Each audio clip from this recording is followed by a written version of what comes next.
कहीं पक्के हम पक्के तुम पक्के 50 साल हम बावर हैं शुरू अरे जुर्मा लेते हैं आदत आ जाते हैं कह जाते चले जाते हैं मुकाम में बजिए मंदिर कह दी भैया तुम महाराज बने बहनों करने थे तो तुम जाओ जी समाज ना मानते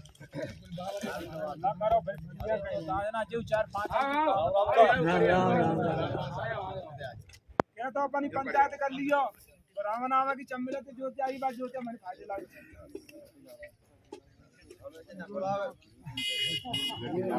पंचायत मानना रहे दारू पी रही है तू कलाकंद कर गरीब का ना बाजार आना तो खाई पूरी संत भगवान की बोलिए हरिगिरी महाराज की जय बोलो सभी भक्तों की जय संत भगवान के चरणों में नमन करते हुए सभी पंचों के चरणों में नमन करते हुए शांति आ जाए अपन बताओ फिर हम तो हर मीटिंग में एक ही चीज कही पूरे विश्व में हमारी जो संस्कृति है भारत की वो पूरे विश्व में इसको जगत गुरु माना जाता है भारत को और इसकी मेन देन है संत क्योंकि संतों ने क्या प्रैक्टिकल किया अच्छा मैं हल चला काटा गेहूं काटा दिया मध्यम पदम इसलिए भाई एक एक शास्त्र हो कृषि हो या डॉक्टरी हो कबीर ने एक एक शब्द लिख लिया वेद के भी दिए संतों ने लिखा है तो मैं जो कह रहा हूँ सर्वांगीण विकास पे संतों ने संस्कृति का निर्माण किया सर्वांगीण विकास तो मेरे भी अनुरोध है आपसे मर्यादा जो है हमारी पुरुषोत्तम भगवान पुरुषोत्तम राम मर्यादा पुरुषोत्तम है यह मर्यादा संतों की जिन्होंने आउट करी महाराज अब यहाँ 50 आदमी बची ये क्लियर है हमारे गांव में भी ऐसा ही घटना हुई सब जगह हुई है ऐसा कोई गांव नहीं बचा तो आप जी बताओ जब अगला बार कुआ में गिरा तो पिछले बार को समझ जाना चाहिए तो जान बूझ के मर्यादा तोड़ रहे हैं हमारे लोग अच्छा इसमें पंच भगवान को दंड दे रहा पर जनता जीव तो का नहीं गुरुदेव एक बात और है लेकिन 99% यहाँ लोग ठीक हैं एक आदमी कोई भी काम बता दो मेरे को पूरा काम सही होगा 2 आदमी नाराज होंगे अब 2 के पते तुम संत भगवान ऐसा नहीं मर्यादा ये पहले से चली आई है आप इन पे आशीर्वाद बनाए रहें हम सब लोग आपके साथ खड़े रहेंगे एक बात ये है कि दो एक लोग गांव में होते ज्यादा होते नहीं गुरुदेव तुम कही हो फिर मैं एक और चीज है एक चीज निवेदन मैं कर लूँ कि जी हमारे जो लोग हैं जो वो गलत आदमी जो दारू पिया है उससे संपर्क कम करें कोई मर्यादा तोड़ता है जो अभी लड़ुआ जलेबी हो गई है बुरा हो गया है तो मेरा अनुरोध है सारे पंच दिखा जाएंगे भाई हम खाने नहीं आएंगे तो वो नहीं खड़ेगा नहीं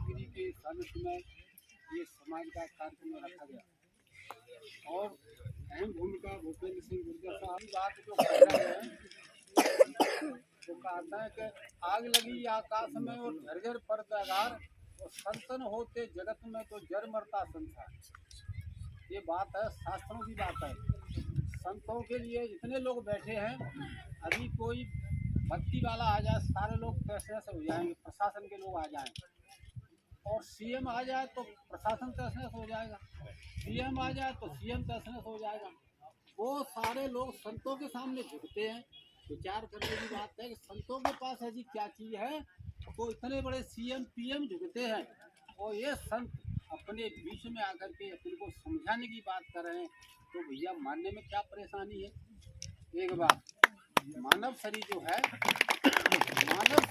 लोहे की उपाधि है देवता रजत चांदी है अपन को कहीं पारस रूपी सदगुरु मिल जाए तो लोहा से छूते ही सोना बन रहे हैं अपन तो भैया तो ऐसी सोना बनाने वाले अपन को मिल रहे हैं तो लोहे में क्यों पड़े रहना है भैया विचार करने की बात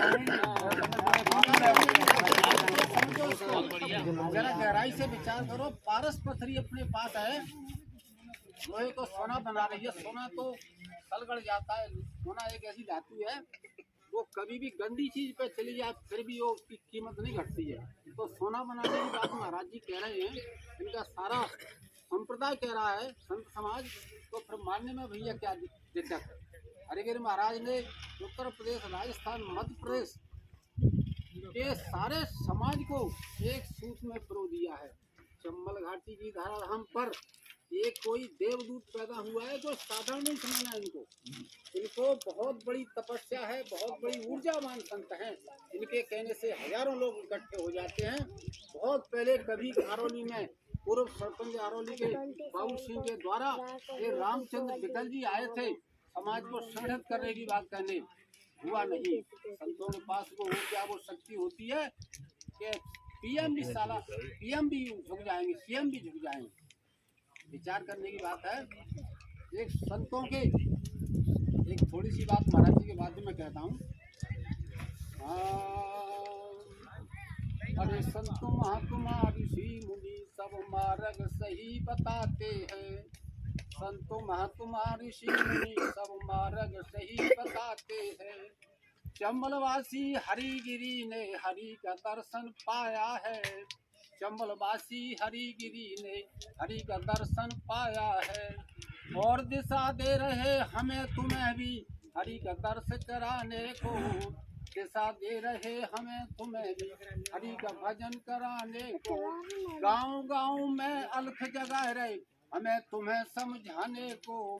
गांव गांव में धुन बुलवाए रहे हमें तुम्हें समझाने की। इस नाजुक सदी में सामाजिक क्रांति लाने वाले महान संत श्री श्री 1008 बाबा हरगिर महाराज जी को मैं कोट कोट प्रणाम करता हूँ। मंच पे मंचासीन सभी संतगण एवं मेरे बुजुर्ग सभी को मैं हृदय से प्रणाम करता हूँ। साथियों, ज़्यादा तो मुझे बोलना नहीं आता है, लेकिन मैं साफ साफ आपको बताऊं कि कुछ भाग्यशाली हो, ये समाज बहुत बड़ा भाग्यशाली है अपना। दूसरे लोग नफरत जरूर करते हैं, लेकिन ये भी जानते हैं कि ये एक मजबूत और ईमानदार और शक्तिशाली जाति है। आपसे कहीं न कहीं नफरत जरूर करती है, लेकिन ये भी जानते हैं कि ये बहुत शक्तिशाली जाति है। तो कुछ ऐसा भाग्य आपका तो आपके बीच में ऐसे संत ने अवतार लिया है। नहीं तो मैं बताऊं कि एससी के लोग हैं, मैं एससी के लोग बताऊं, अम्बेडकर को कितनी जोर से मानते हैं, अम्बेडकर को कितनी जोर से मानते हैं। तो हमारा दायित्व बनता है कि हमें जो मिशन जो चल रहा है महाराज जी का, तमाम तरह के हिंदुस्तान में संगठन चल रहे हैं, उग्रवाद है, कई प्रकार का खालिस्तान, ये तमाम तरह की है, लेकिन सरकार ने उनको अच्छी तरह से कुचला है, लेकिन उनका मिशन बंद नहीं हुआ है।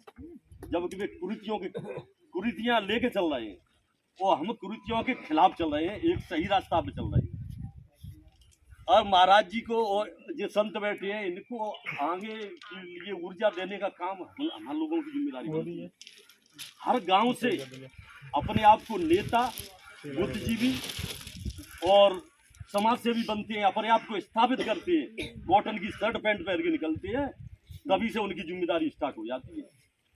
स्वयं समझें, चाहे वो अपने गांव को संभाल लें, चाहे बाहर के लोगों को संभाल लें, समाज को संभाल लें, उनकी जिम्मेदारी बनती है। क्योंकि परिवार वाले भी उन पर गर्व करते हैं कि मेरा भाई आज कहीं समाज में जा रहा है, पॉलिटिक्स में जा रहा है, कहीं भी जा रहा है, तो हर व्यक्ति की जिम्मेदारी बनती है। तो पहले तो हर व्यक्ति अपनी अपनी जिम्मेदारी संभाले। उस जिम्मेदारी के बावजूद हमें ये मंच से भाषण देने की जरूरत नहीं है, हमें एक मिशन चलाना है। जो वक्ता हैं, जो लोग भाषण देते हैं, उनसे मैं अनुरोध कर रहा हूँ कि प्रशिक्षण के तौर पे चलना है, मूवमेंट के तरीका से चलना है, हमें मिशन लेके चलना है।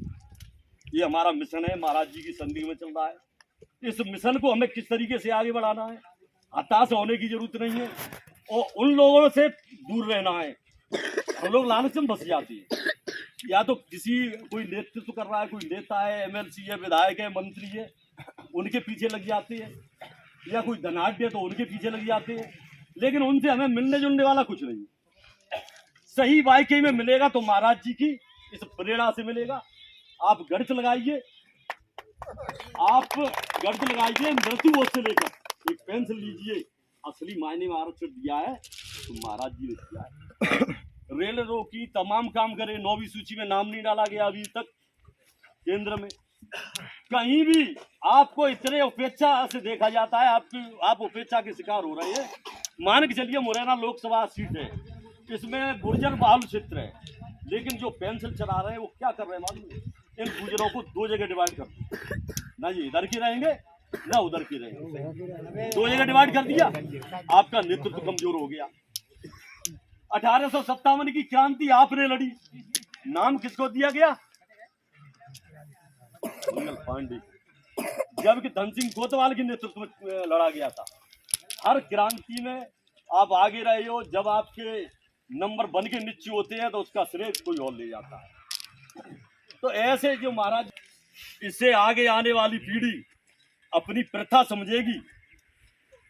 अभी कुर्सियां चल रही है, कोई भी कुर्सी चल रही, अगर इस पे अंकुश नहीं लगाया गया तो एक करेंगे तो सब करेंगे। तो आगे आने वाली पीढ़ी अपनी उसको प्रथा समझेगी कि ये तो चलन में। आपने देखा होगा जैसे जियो कंपनी आई, जियो कंपनी ने पहले फ्री में बांटा, फिर पैसे लगाए, चूस रही है वो, तो उसकी आदत इस तरीके की पड़ गई है कि उसके बगैर कोई रह नहीं सकता है, इसीलिए वो प्रथा में आ जाएगी। तो अंकुश लगाने की आवश्यकता है। हर व्यक्ति की ये मत हताश मत हो कि अब तो मामला खराब हो गया। यहाँ कितने लोग बैठे होंगे? मैं राकेश पूछ रहा हूँ आपको, कितने लोग बैठे होंगे यहाँ? करीब 100 200। इसे मिशन में डालिए, इसे शौक में डालिए, मिशन में और शौक में। अब कई लोग मंडली देखने जाते हैं, ढोला देखने जाते हैं। हमारा शौक तो पंचायत में हावी रहने का है, पंचायत को आगे बढ़ाने का है हमारा शौक। इसे आप अपनी मानसिकता में, अपने विचारों में डालिए, और विचारों में डालने के बाद आप यहाँ 100 व्यक्ति हैं तो ये संकल्प लीजिए, या आए हैं तो शायद महाराज जी की उसमें बड़े मजबूती से आए हैं और महाराज जी के भक्त हैं ये। आप इस तरीके से डालिए कि 100 के हमें 5 लोगों पे प्रभाव डालना है। कहीं भी नुक्कड़ सभा होती है या ग्राम सभा में कहीं भी तुम्हारे दावत होती है या चौपाल लगती है कहीं भी, तो सबसे पहले महाराज जी की बात होनी चाहिए, दूसरी बात नहीं होनी चाहिए। और उस पर अध्ययन करिए, उसमें ये अध्ययन करिए, हर पॉइंट पे अध्ययन करिए कि ये सही है कि गलत है। अगर सही है तो हमें आगे चलने में क्या परेशानी है? आपने शायद मुझे कभी और भी देखा होगा, मैं तो हताश होता नहीं। 2 लाख रुपए इकट्ठे हुए मंदिर में लगाए मैंने, इधर उधर की पंचायत में जाता हूँ, और मरूंगा तो महाराज जी के मिशन के साथ मरूंगा।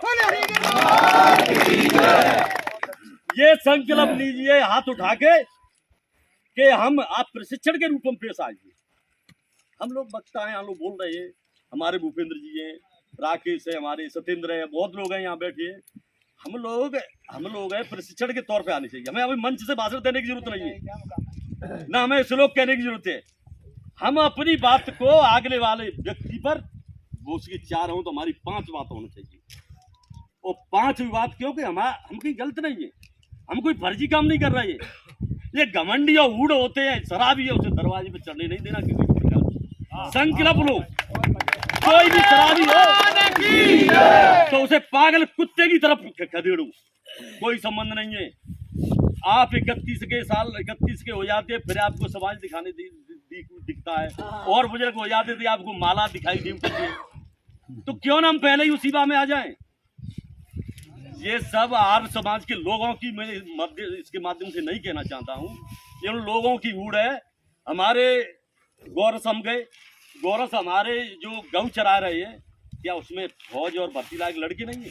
लेकिन उन व्यापारियों ने उनकी वो हालत बना रखी है कि वो डोड़ा परोस दिया, तो ये समाज आगे नहीं बढ़ जाए, इसलिए वो डोड़ा परोसा जा रहा है। ये समाज अगर शिक्षा में आगे नहीं बढ़ जाए, आपको शान और शौकत करनी है तो शिक्षा में करिए, क्योंकि तभी भला हो सकता है। तो वहाँ जो निर्णय की जो कुर्सी पे बैठा होगा वो आपके पक्ष में आपकी देखेगा, वहाँ तक आपके लड़के नहीं पहुँचेंगे, तब तक आपका भला नहीं हो सकता है। इन्हीं शब्दों के साथ में अपनी वाणी को विराम देता हूँ।